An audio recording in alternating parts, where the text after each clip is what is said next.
We tell us about your swim. Tell us about your swim. Nana took me swimming, and I was a big girl. I was a birdosaurus.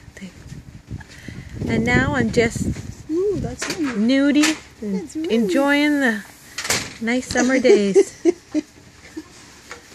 Oh, Nana, it was so fun. You liked it, didn't you? Yeah. I did. I can't see your smiles.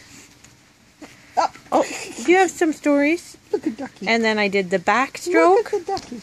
And then I did the breaststroke. Oh, who is that? Then I did a cannonball. You did so many moves in that pool, Bean. Give Snooze. Give his beak. Do you get his beak?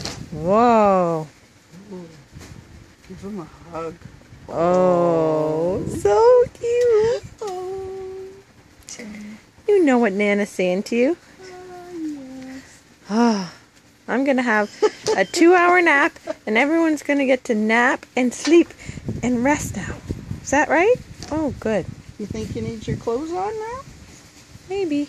Are you stretching? I love stretching. I love stretching my arms. Oh, I stuck my toe. Sure.